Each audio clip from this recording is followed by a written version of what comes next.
On June 18th, 2026, a trailer dropped on Twitter under the account @SunriseShaft, which is a collaboration between anime studios whose most recent works are Gundam Hathaway Movie 2 and Madoka Magica Movie 4, with a 5-day countdown. But the trailer itself was just color scripts, with the streaking, grainy effect and certain shots of Toshiro, the main character of Full Night, completely obscured. The other trailer dropped about 1 day prior, with an actual release date for this new project set to Tuesday, June 23rd, 24:30, which is essentially 30 minutes after midnight. So that makes it Wednesday, June 24th at 12:30 a.m. JST, which translates to 5:30 p.m. on Tuesday in France and 11:30 a.m. on the East Coast of the US. Now, not every shot for these color script teasers or PVs has a manga panel equivalent. Still, none of them are exactly one-to-one reproductions of the manga panels when they are used, which is honestly amazing to see. The director, Atsushi Yukawa, doesn't have too many credits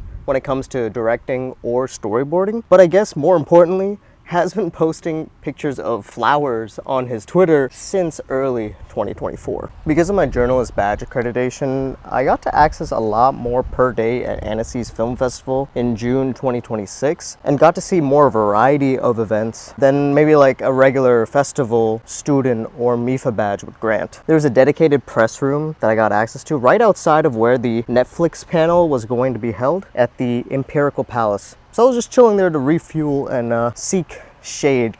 There was a huge heat wave at the end of June in France. But the panel description only talked about 3 works: The One Piece by Wit Studio, Sparks of Tomorrow by Kyoto Animation, and The Ribbon Hero by Studio Outline, all of which I was interested for various reasons. The panel started with some stats about how Netflix is global in their platform and in regards to other works that they have produced. But after the Sparks of Tomorrow clip, they played something else, and I'll let you in on some of the audio while I was taking some notes. 2023年のジャパンエキスポアワードで最優秀サスペンス賞を受賞したクールナイト。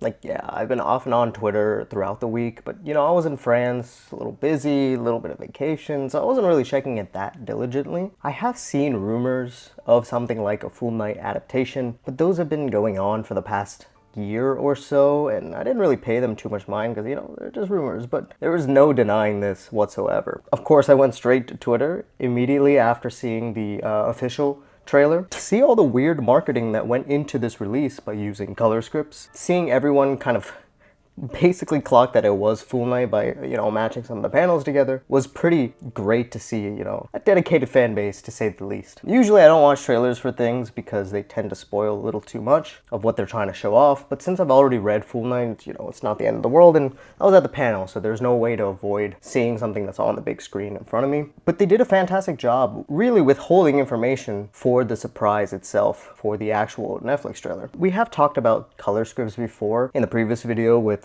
Sophie Lee's work with Science Saru, but we don't know exactly who's credited for these for Full Night yet. We may not know for a while until it comes out. Could be Sophie, but there are definitely other people that are also credited for this role in the anime space before. It's pretty safe to say that the reveal for the Full Night anime was planned around this Netflix anime panel at Annecy's Film Festival, as the countdown literally lined up to the ending of this panel's hour time slot. Full Night is an amazing manga. I've read the first chapter when it got released and picked it back up around chapter 8 when a mutual put me back on it. It reminds me of one of my favorite strategy games called Advance Wars Days of Ruin on the DS. If you know, you know. I mean, it's pretty similar-esque, kind of. The mangaka's dream to create their own Ghost in the Shell definitely feels pretty realized here, as the distinction between plant and human is very much blurred throughout the entire manga so far. Now, the series' English translation has been pretty rocky to say the least, even with Viz's announcement to put it on their app Viz Manga in January 2024. Prior to this, on the unofficial side, chapters were basically released in 2 batches, with the initial run of chapters 1 to 16 under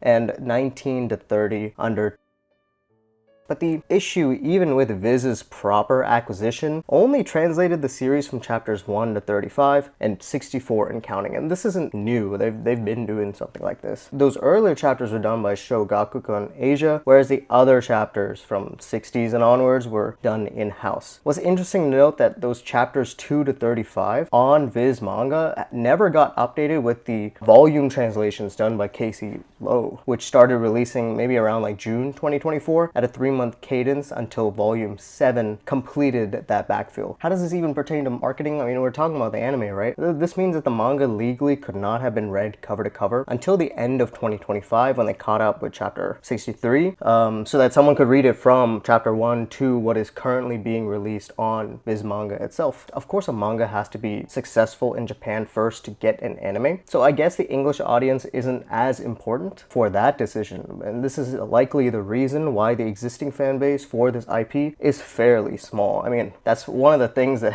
people remark about Full Knight's, audience. It's like, yeah, like not many people read this. This is so underrated. Now, for sure, 2026 will be the year for Full Knight exploding in popularity, because any manga that gets an anime adaptation is bound to get some kind of exposure, whether good or bad, right? But don't forget about the people that were there since its beginnings. Now, new information for this will come out this week at Netflix Presents panel on the first day of Anime NYC 2026. I'll be looking forward to its success because the manga really is a tactile piece of work. Can't wait to discuss it further, whether or not the anime does well. Until then, take care of the plants around you. Peace.